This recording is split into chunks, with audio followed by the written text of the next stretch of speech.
सुबह से दोपहर हो गया मगर फैसला नहीं हो पाया रुक्मिणी का विवाह कहाँ किया जाए माताओं।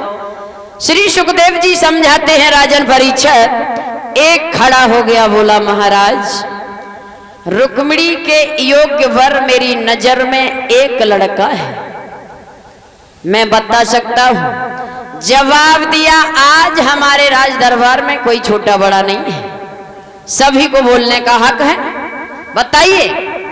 कहने लगा मेरी नजर में एक लड़का है कौरवपति दुर्योधन। दूसरा खड़ा हो गया कहने लगा किसकी बात करने में लग गए, तो सगे भाइयों का नहीं हुआ वो भला किसका होगा। अगर एक बताता है तो दूसरा उसके गुण और ऐब बताने लगता है। थोड़ी देर के बाद दूसरा खड़ा हो गया कहने लगा महाराज मैं भी अपने मन की बात कहना चाहता हूं। जवाब दिया बिल्कुल। बोला है भगवान मेरी नजर में तो एक लड़का है, कौन? द्वारकाधीश कन्हैया।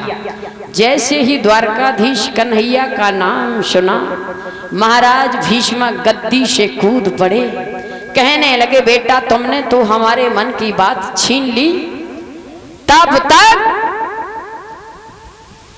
रुक्मिणी का भाई रोकम पैर पटकता हुआ प्रवेश कर गया, कहने लगा पिताजी आए किसकी बात करने में लग गए तुम? वो द्वारकाधीश कन्हैया, उसके साथ मेरी बहन का विवाह नहीं होगा। हाँ वन वन गाय चराने वाला ग्वाला, घर घर दूध दही लूट लूट कर खाने वाला, मेरी बहन की शादी उसके साथ नहीं होगी। एक खासियत है उसके अंदर, बंसी बजाना जानता है। रोकम कहने लगा पिताजी गलती मत कर देना, द्वारकाधीश कन्हैया देखिए मतो जवान पुत्र है बूढ़ा पिता। पहले तो अगर भैया घर में बड़ा है जवान है तो भैया का ये अधिकार है मातो कि पिताजी की जिम्मेदारी को समझना चाहिए। वह अगर घर में शादी योग्य है तो कर देनी चाहिए।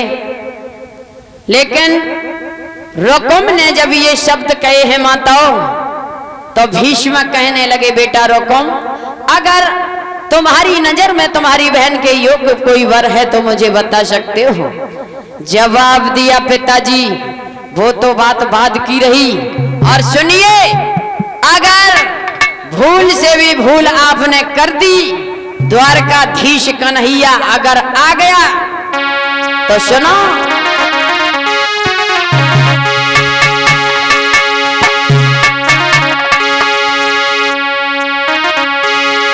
कि मेरे सामने ओ बाबुल और ये चालें नहीं चल पाएंगी। अगर शादी पक्की होगी तो तलवार चल जाएंगी।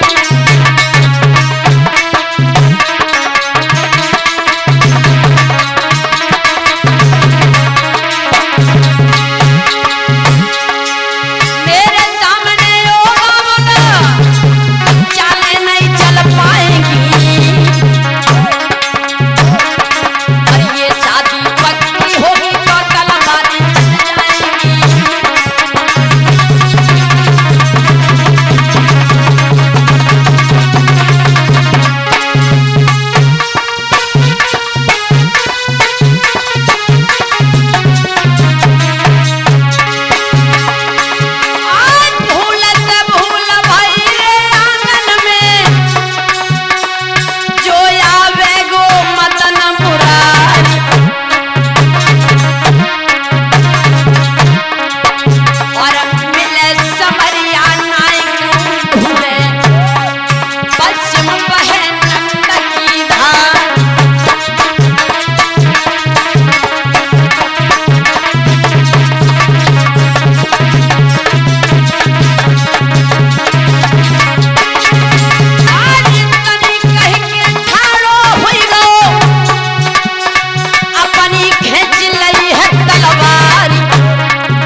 याद रखना भैया।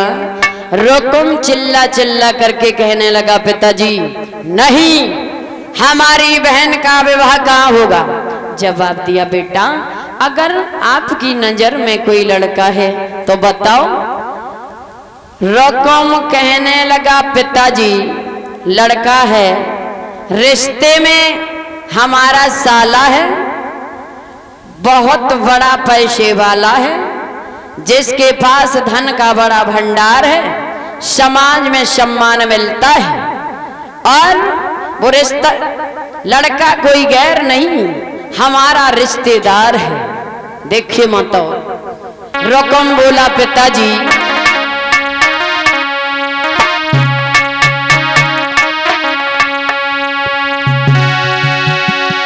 के सब राजन में मोहर रे से सुपाला नजर मेरी आवे।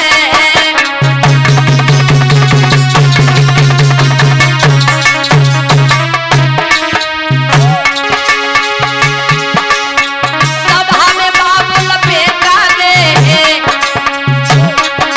अरे सभा में बाबुल क्यों बेटा आज भैया समझावे।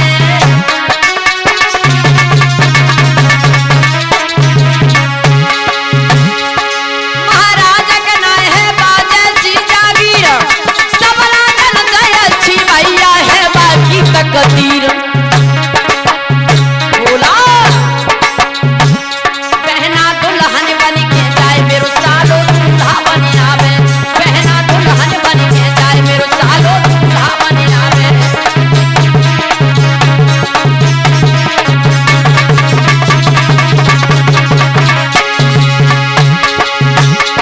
अरे दूल्हा बन आवे रे के सालो दूल्हा बन आवे रे के सालो दूल्हा बन आवे। पिताजी बहना दुल्हन बन के जाए सालो दूल्हा बन आवे।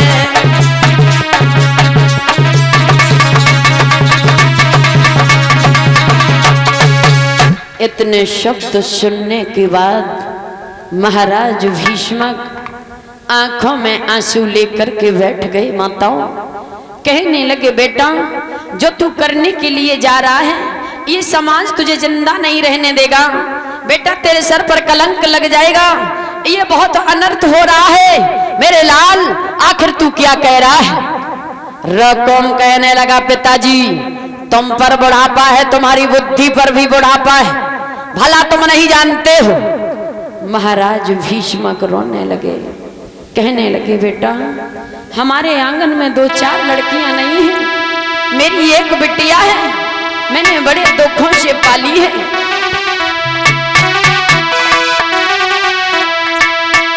आरे एक लौती घर में बिटिया रे हमारी,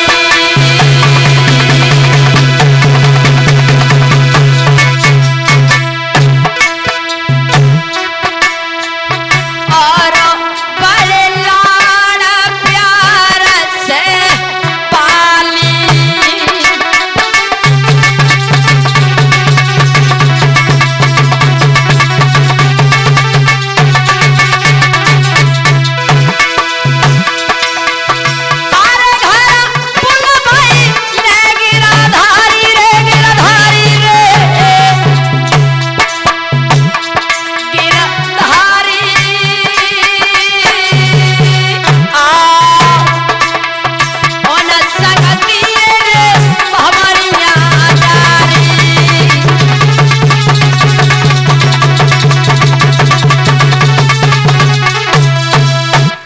याद रखना सभा के भैया। रुकुम कहने लगा पिताजी ऐसा नहीं होगा। देखिए पुत्र के सामने मैया बूढ़े पिता की कोई पेश नहीं गई। रुकुम कहने लगा किसी को बोलने का हक नहीं है, अब मेरे सामने कोई नहीं बोलेगा। अपनी बहन के बारे में मैंने सोचा नहीं, फैसला कर लिया, आखिर विवाह कहाँ किया जाए। कागज कलम लेकर के बैठ गया।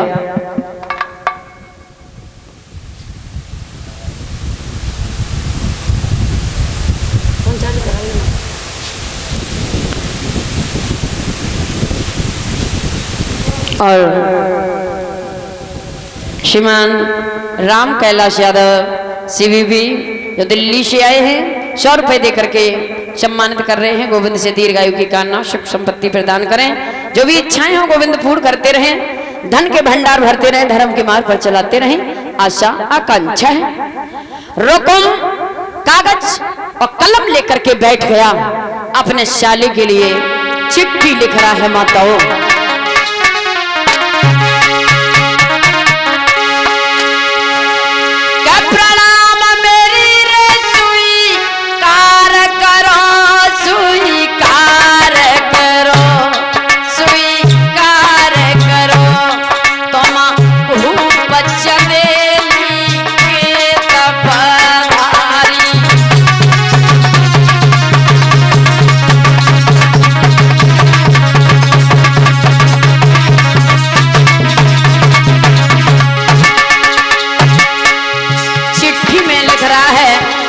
चंदेली के रहने वाले शाले साहब, अरे और कछु मेरे पास नहीं, मेरे पास नहीं, मेरे पास नहीं, एक बहना दे रहे शरण तुम्हारी।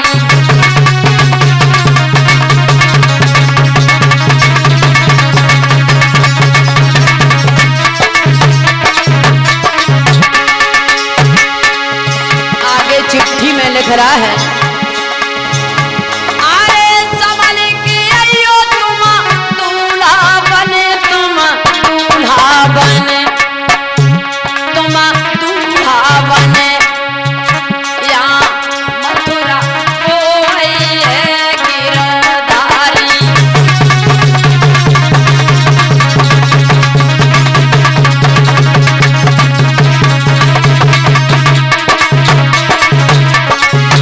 चिट्ठी में ये भी लिख दिया माताओं, अरे समर के आइयो तुम दूल्हा बन, साले दूल्हा बने, हाय दूल्हा बने, यहाँ मथुरा कोई है गिरधारी।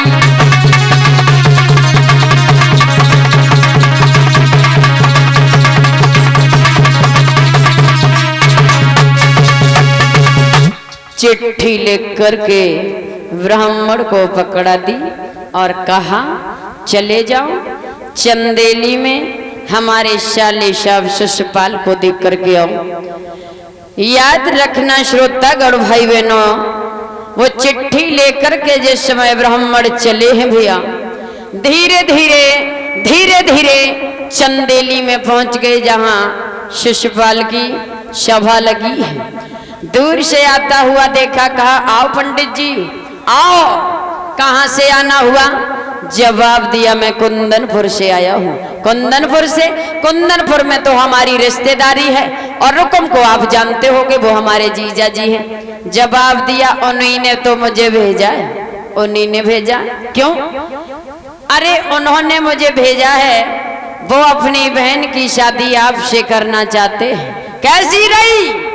शिशुपाल गद्दी से कूद पड़ा, कहने लगा कैसी रही?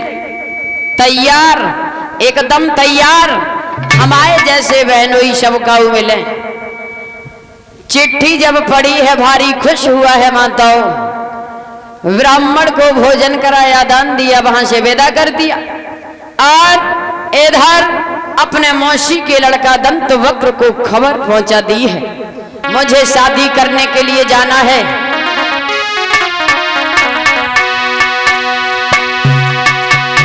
सजे सूरसा मंत वीर बल मंत इरादे मन में, और कंधन पे धनुष बाण तेग हाथ में।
काले श्याम श्याम तेरी लीला न्यारी है। ओ बंसी के बजैया श्याम श्याम तेरी लीला न्यारी है।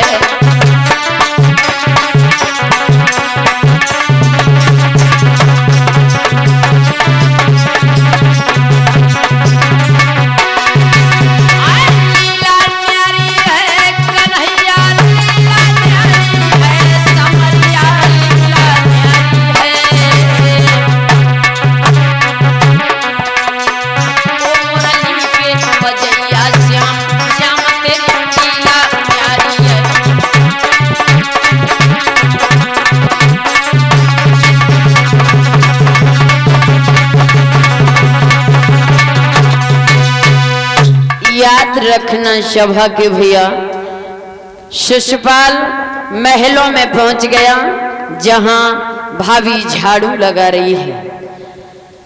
जाकर के भाभी से जवाब दिया है, बोला भाभी मुझे दूल्हा बनाओ, पड़ोस में चली जाओ, अपनी सखियों को बुलाओ। भाभी हंसने लगी, कहने लगी शिशुपाल कितने पागल हो, न कहीं से टीका हो न लगन आई, भला सीधे सीधे दूल्हा बन के कहाँ जाओगे। जवाब दिया भाभी तुम्हें नहीं पता है हमारे जीजा जी इतने समझदार हैं कि वो अपनी बहन की शादी हमसे करना चाहते हैं। भाभी कहने लगी शिशुपाल ये बात कहते हुए तुम्हें जरा भी शर्म नहीं आई। बहन की ननद पूजनी होती है, देवी होती है, और तुम बहनोई की बहन से शादी करना चाहते हो। शिशुपाल कहने लगा भाभी खामोश, अगर ऐसी देवी देखी जाए तो सब कुआरे रह जाएं। चली जाओ, सखियों को बुला करके लाओ, मुझे दूल्हा बनाओ। याद रखना माता, भाभी गई, सखियों को बुला करके लाई, लड़कियां आई। शिशुपाल की भाभी को देख करके हंसने लगी, कहने लगी अय्या खैर बब्बा की तो बुढ़ापे पे मत कटी सो कटी, तुम आइयो कटी है का अब इनकी उम्र शादी की है, अगर ये शादी करने जाएंगे तो लड़कियां गीत गाएंगी क्या। साजन आए अति बुरे बैठे करम बिछाए, अब इनकी उम्र शादी की ना है, 13 की है, 13 करो। शिशुपाल कहने लगा ये लड़की तू गीत गा, मुझे दूल्हा बनना है। हमारे सामने हंसने की जरूरत नहीं है, गीत गा। याद रखना भैया, शिशुपाल दूल्हा जब बनने के लिए चला है माताओं,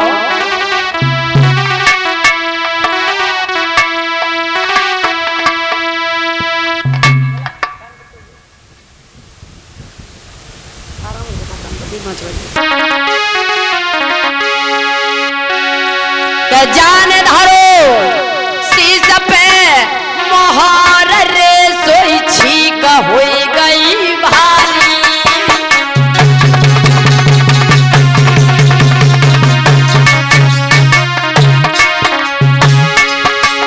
कोई पटा चरपटो पैर रे पटक लग गई भारी।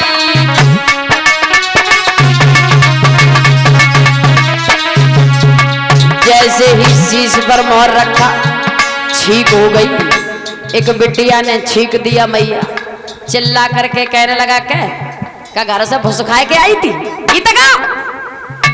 पटा से पैर रपट गया, पटक लग गई, कहने लगा बहादुर लोग गिरते रहते, लड़की तू गीत गा, गीत गा।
अशगुन होना शुरू हो गए, मगर शिशुपाल नहीं मान रहा है माताओं। जब वो बिलैया घर में रो रही है तो भाभी डंडा